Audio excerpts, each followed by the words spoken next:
week. I got back in around, we got back here at Chick Shack around midnight last night, and so I'm just going to let Devin preach for us today. If that's all right, yeah. Devin is going to read the Bible story that we will be talking about. We're continuing this series that Joseph started last week from kid worship to big worship, from kid church to big church. So this morning we're going to be talking about the story of Noah's Ark. And so for those of us who are not familiar with that story, Devin is going to read from the Beginner's Bible, one of the children's Bibles that we have in our home. Okay, are you ready? After Adam and Eve left the garden, many people were born. The people kept doing bad things, and they forgot about God. Except Noah. Noah loved God. God was sad that everyone but Noah forgot about him. He told Noah about his plan to start over. Make yourself an ark, God said. Here's how. So Noah and his family began working on the ark. When it was done, God said, take your family and 2 of every animal into the ark. Animals creeped, crawled, hopped, and galloped into Noah's new boat. After everyone was inside, the rain began to fall and fall and fall. The ark rocked this way and that way on the rising water. Finally, the rain stopped. Water covered everything. Everyone inside the ark was safe. Noah and his family were very happy. One day, Noah sent a dove to find land. It flew and flew but never found any, so it came back. 1 week later, Noah sent the dove out again. This time it brought him an olive leaf. Noah cheered. It must have found land. The ark finally came to a rest on top of the mountain. God told Noah to leave the ark. Noah and his family praised God. God put a beautiful rainbow in the sky. It was a sign of his promise to never flood the whole earth again.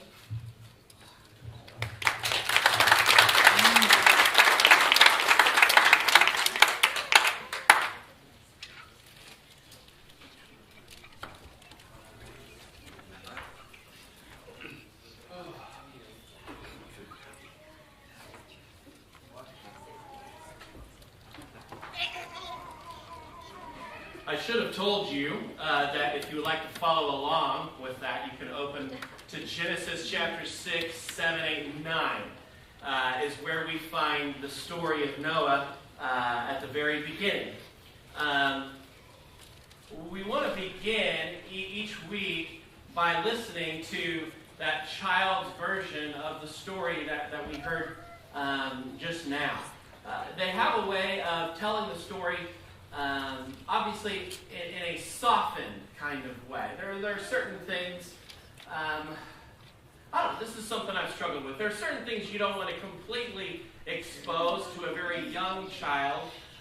This is certainly it is certainly, except for what is coming in the future, the most violent act of God on the earth up to this point in history.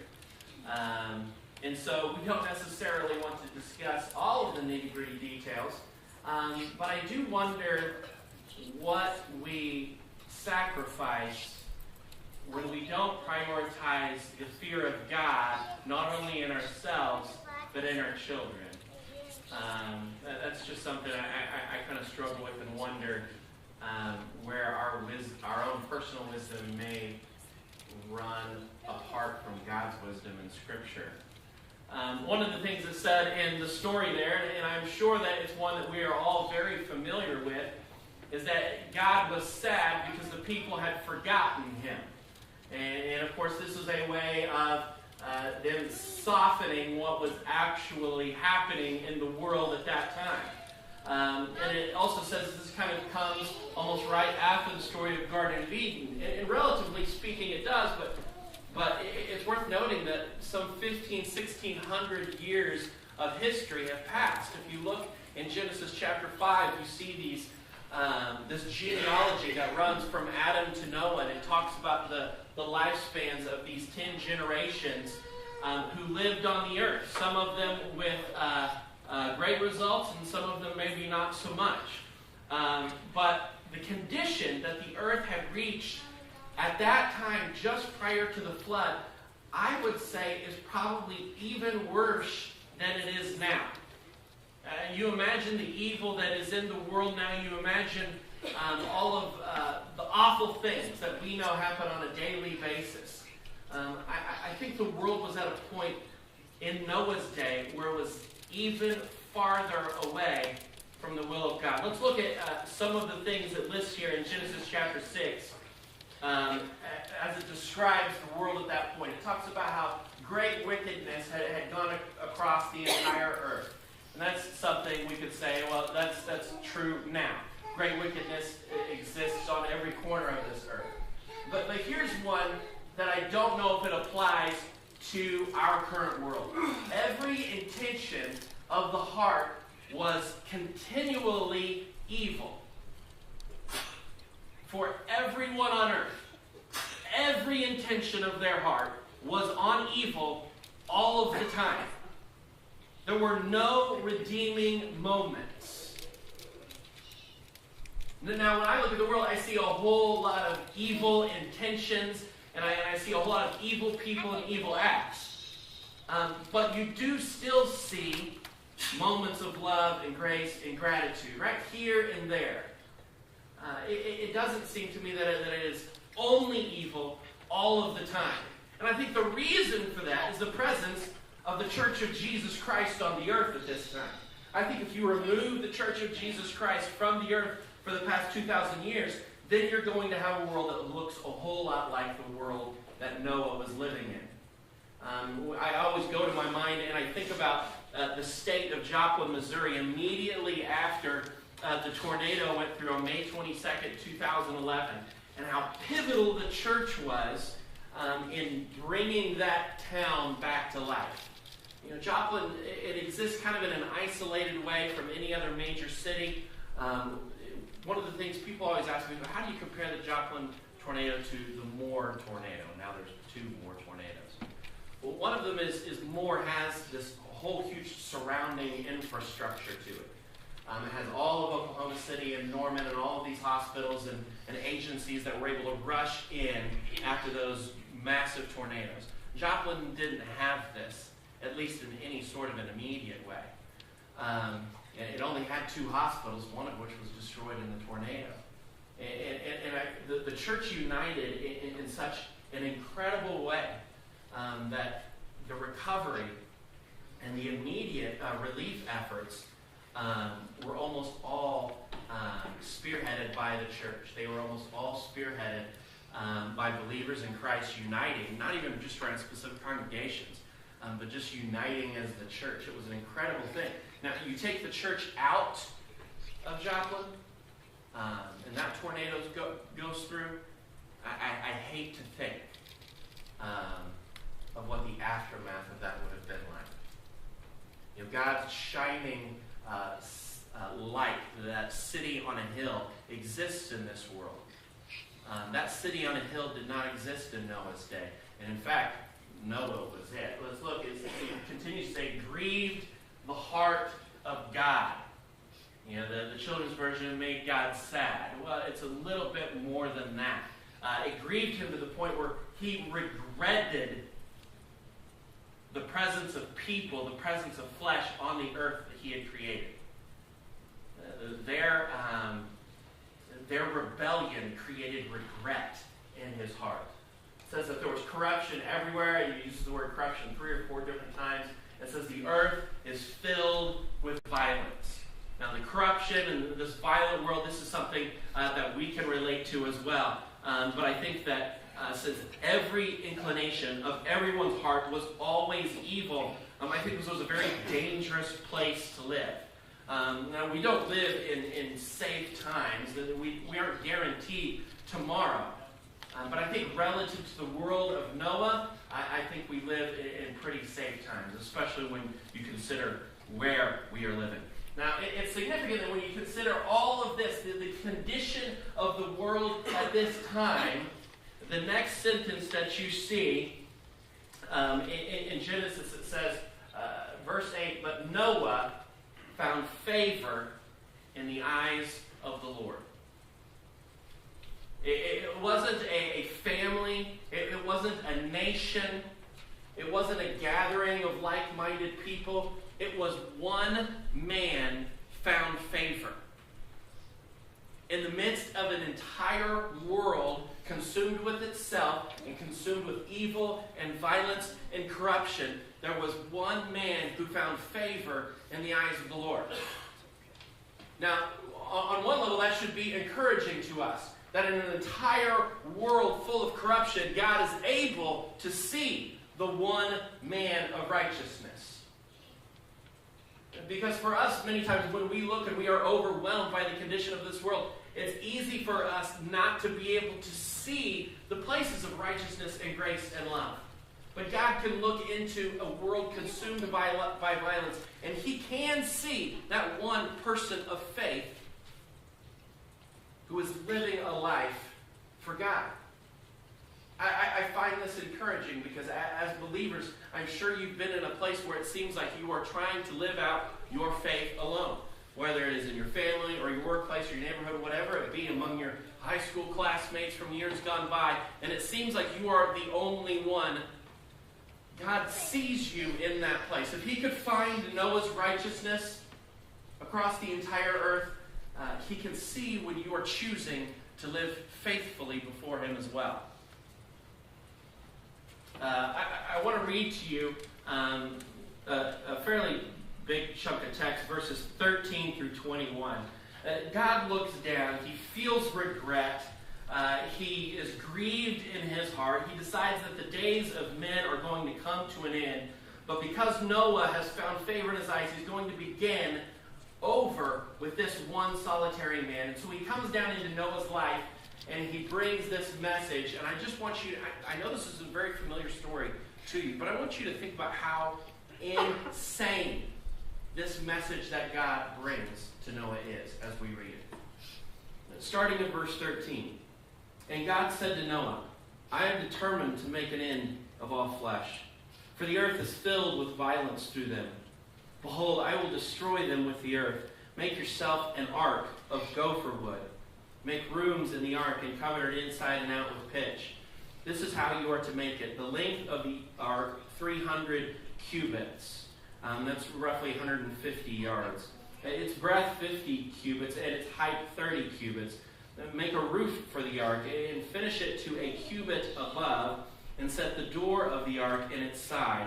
And so there's like 18 inches just below the roof all along the top of the ark. Make a roof for the ark and finish it to a cubit above, and set the door of the ark in its side. Make it with lower, second, and third decks. For behold, I will bring a flood of waters upon the earth to destroy all flesh, in which is the breath of life under heaven. Everything that is on the earth shall die, but I will establish my covenant with you, and you shall come into the ark, you, your sons, your wife, and your sons' wives with you. And of every living thing of all flesh you shall bring 2 of every sort into the ark to keep them alive with you. They shall be male and female. Of the birds according to their kinds, and of the animals according to their kinds, of every creeping thing of the ground, according to its kind. 2 of every sort shall come in to you to keep them alive. Also take with you every sort of food that is eaten and stored up. It shall serve as food for you and for them. So let's pause right there. This is crazy. I mean, I'm with God. Like the whole violence has filled the whole earth. Corruption is everywhere. I'm going to put it in to all flesh. But then the very next sentence, Noah must have been like, yeah, I've been noticing this. Like, this world is really messed up. But then the very next sentence is, now I want you to make an ark of gopher wood. Can you imagine what must have been running through Noah's mind? Like, he's ready. He knows he's about to receive the plans of God. He knows he's about to see what God is about to do on earth in response to evil. And the first step forward is, I want you to make an ark. I want you to make a really big boat out of gopher wood. That's crazy. I know this is a kid's story that we're used to dealing with, but a lot of these stories, they're just craziness. Now think about the story of Jericho, the fall of Jericho, Joshua leading the Israelites, And God's like, all right, now I just want you to just kind of walk around. I want you to play some music. I want you to, shout really loud. This is going to be awesome. That's crazy talk. Like, if it's not God himself who is saying this to us, we run whoever the leader is out of town. Right? Because that's insanity. And he goes and he gives them very specific instructions. And Noah, by the way, he lives about 100 miles from any kind of a seashore, we believe. And so the idea that he is really familiar with boats at all, much less a boat that would exceed like about a football field and a half kind of length. Many of you have seen pictures of the reconstruction of the ark they have in Kentucky now. This is a massive structure. He would have had like no concept of how to build something of this size, and especially when you consider its purpose. But he says, but you're going to use this gopher wood, and you're going to build it. It's going to be this long, this high. I want you to build a gap along the whole top of it, ventilation to be able to see out. There's a lot of different purposes. There's going to be a big door in the side. Later on, we see that God himself is the one that shuts them into the ark. This is madness. If God comes to you with this kind of a message, and you know he's God, right? Like, it's beyond the shadow of a doubt that God himself is speaking his plans to me. Maybe the first thing you have to say is, well, okay, God, I will do it, but I have a list of questions here that I'd like us to go over first. Maybe some things that you could clarify for me. What is Genesis chapter 6 like? I read down through verse 21. Let's now read verse 22, the very next sentence. Noah did this. He did all that God commanded him. Now, I'm not saying that Noah, and by the way, I feel like I'm interchanging the names of Noah and Moses. Have I done this already? And that's really easy to do. So if I say Moses, just know I'm talking about Noah. I did that in my class last week, by the way. Anyways, I feel like Noah no doubt had questions. But all we see represented here is obedience. Now think about Moses. When he was asked to do an incredible and insane thing, to free the people out of Egypt, to go and defy the leader of the world, Pharaoh. Well, what is Moses' response? Questions. I got some questions, and in fact, I got some doubts. Specifically about the guy that you think is going to go over there and do this. You don't see this kind of a conversation between Noah and God that you saw between Moses and God. All we see is Noah doing the job. Noah does what he is commanded to do. And it's crazy. It's insane. He would have looked crazy and insane in front of all of his peers, in front of all of his neighbors, whoever the people were around him. This is not something that you can hide. This is not some little project you can put out back in the shop and nobody really knows about it. I mean, maybe for the first few weeks, but eventually people are going to notice, hey, are you adding on to the house, Noah? What are we doing? Oh, we're talking a little bit bigger than a house. It's going to make waves in his community. But never once does he express doubt. He only displays obedience. How? Why? These are the questions I want to ask. This is, again, our children's stories kind of not only do they soften the edges of God's destruction, but they soften the radical nature of Noah's faith. And it's, Noah was faithful, and Noah was an obedient guy. Now, this is above and beyond that. I mean, Noah is the one person on the face of the earth worthy of this mission. And we see very quickly why, because he doesn't respond with questions, he responds with obedience. Here's a few questions I would have had. How long are we going to be on this boat? That's just a very practical question. Anytime you are going to go on a trip, on some sort of a voyage, well, I need to know, what's the time span on this thing? How am I going to find all of these animals? I don't even know what all of the animals are, God. How am I supposed to make sure they're all, do I have a list so I can check mark them off as I'm putting them on? And who is going to be the guy who walks up to the lions and asks them to join him on the big gopher boat that they've never seen in their lives? How am I going to get them on the boat? How much food should I bring for them? I mean, you just say, like, enough food, all sorts of food. What does that mean? Like, what does a duck-billed platypus eat? And Noah's probably thinking, what is a duck-billed platypus? Like, there are more questions than you can possibly think that he could have had in that moment. And I don't want to pretend that he didn't have questions. But what we see is obedience. Obedience is possible even when we don't understand what God is calling us to.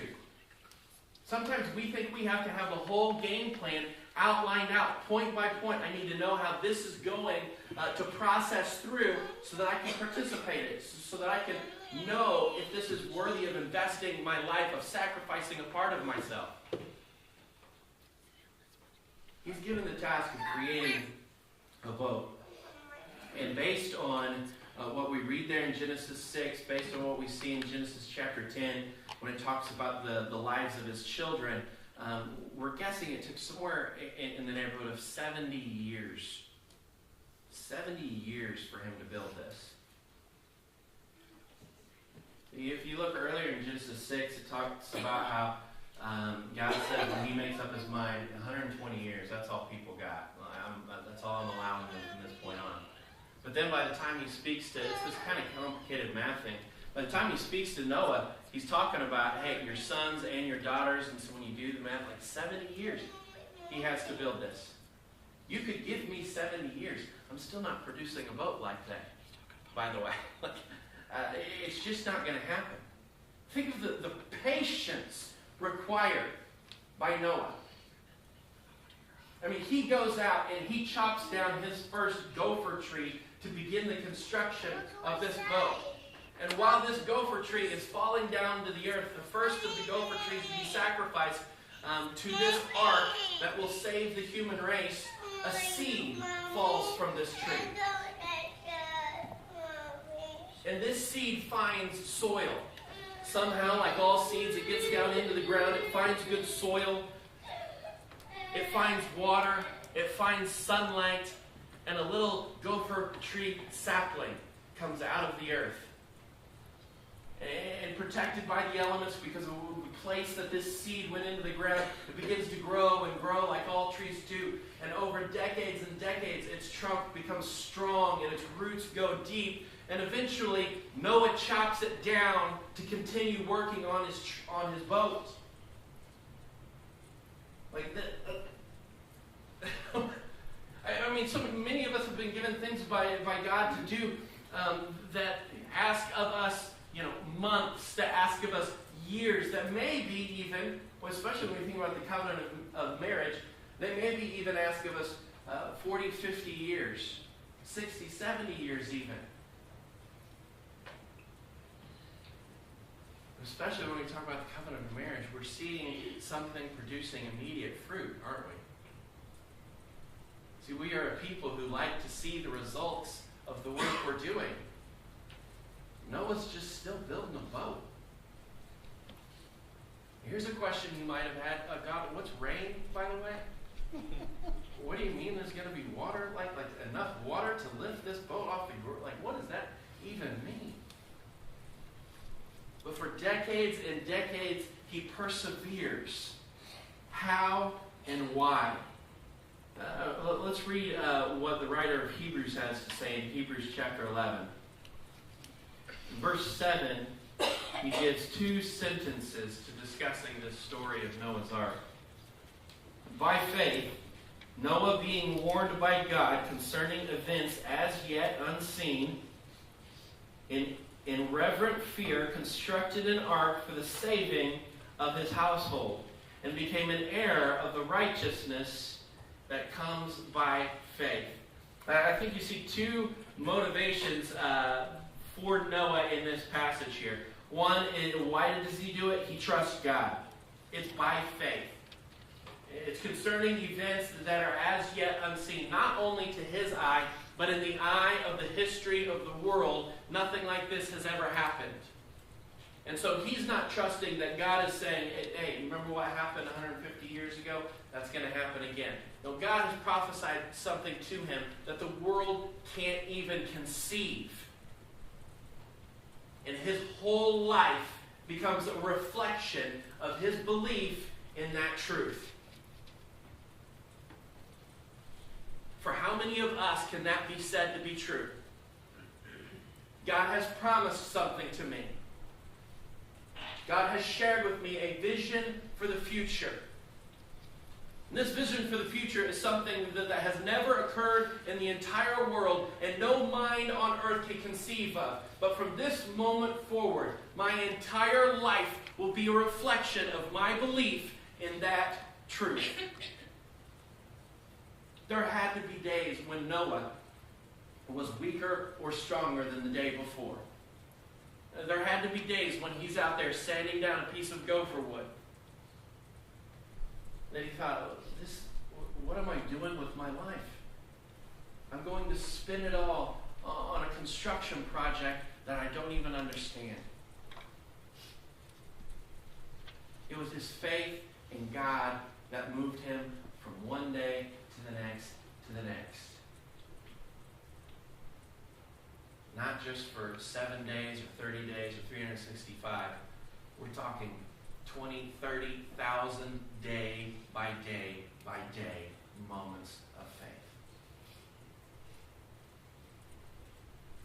Noah, I like to meet Noah. I'd like to have a conversation with Noah. Let's look at this verse again, because I think that the second motivation is quite clear.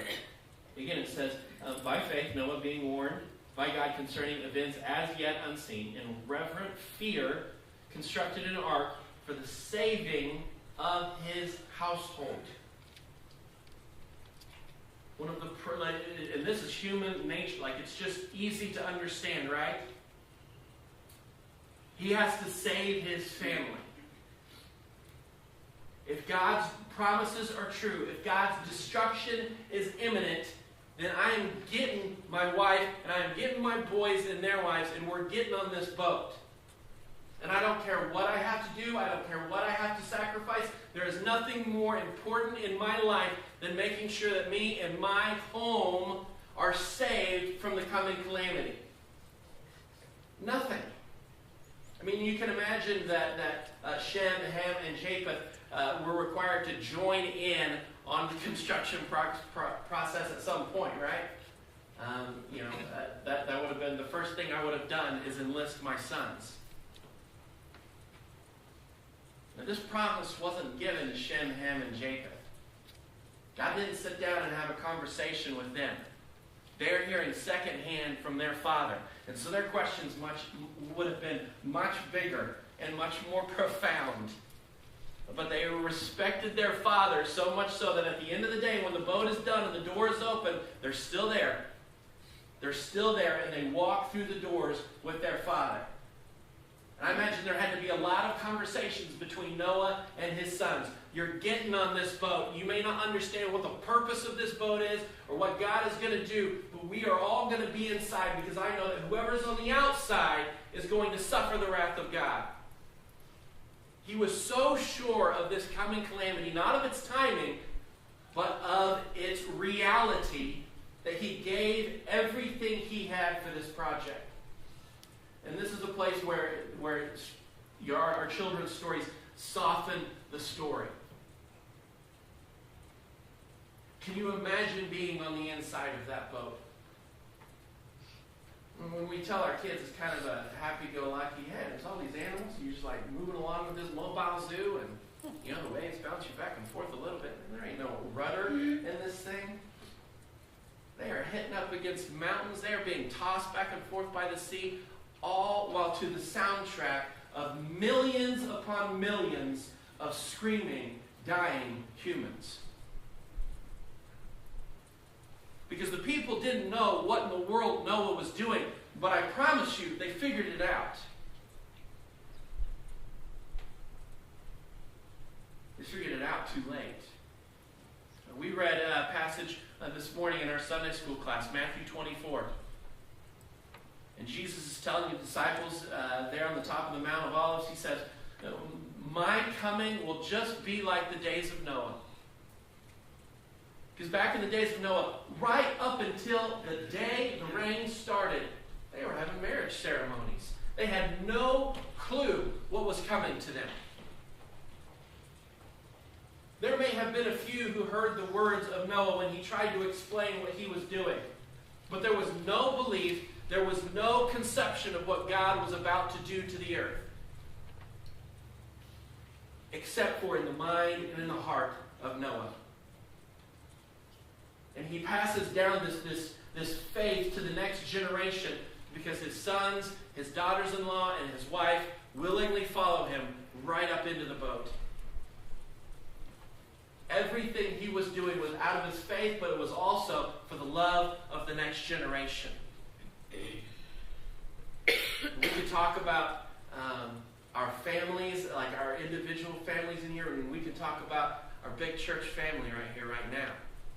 And what does it mean to deny everything, to give up everything we have to make sure that the next generation is in the boat?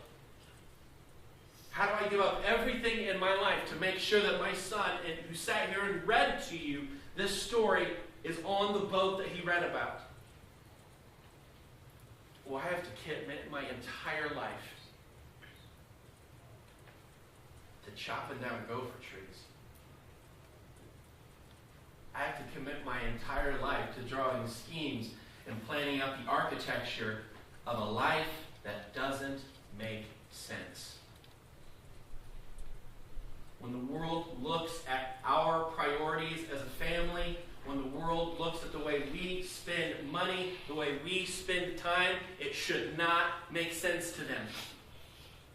Because I'm not operating in the world that they're operating in. I know that I live in a world that is coming to an end, and I can't tell you when that end is going to be. But I will tell you I'm going to give my entire life to make sure that my family is on the boat. I can't explain to you everything that God is going to perform on the earth before and during His great judgment at the end of time. But I can give you the broad strokes, and the basic idea is that I want to be in the boat. And I want Devin, and I want Leah, and I want my wife to be on the boat. I want everyone in this room to be on the boat with me. I want all the children of the town of Chickasha to be on this boat with me. And so what else is worth my time and energy in this life than that truth?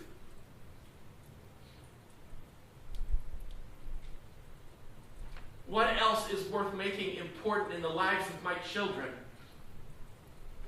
than being on that boat? Their high school graduation, where they go to college, the trophies they get from a baseball team. And these are fun distractions. But that is a generous estimate of what they are compared to the reality of God's impending wrath upon this earth, for which the flood was a warm-up. In the story of Noah, we can see all sorts of symbolism and things being displayed for the future. We see metaphors of Christ. We see metaphors, obviously, of the end of the world. And one of the primary ones is this idea that the whole world is covered with water. And in the future, we read that the whole world will be covered by fire. We see Jesus make reference to this, the idea that the soul must be washed with water, but it also must be washed by the baptism, the fire of the Holy Spirit itself. We must be made alive again by the Holy Spirit of God. Not just washed with water on the outside as a physical cleaning, but we need to allow Him to come in with His fire, with His fury, to end everything of the world that is still in me. And I don't do that just so I can be a good Christian and put on a pretty face. I do that because my son and my daughter and my wife see my life. And they see my words. And they see where those two things don't match up. But even over the top of that, I need them to see the fury with which I cling to the grace of God. I mean, when I build a nightstand with 20 points of instructions, I screw it up 3 or 4 times on the way. Can you imagine how many times Noah, building something he's never even seen, with no notebook to instruct him besides just dimensions, how many mistakes he must have made along the way, but he perseveres. I mean, we are in the midst of seeing the beginnings of a building project for this church, and the idea is that it's for the next generation. It's a foundation, it's a place where we can continue to build a ministry to our children and to our teenagers.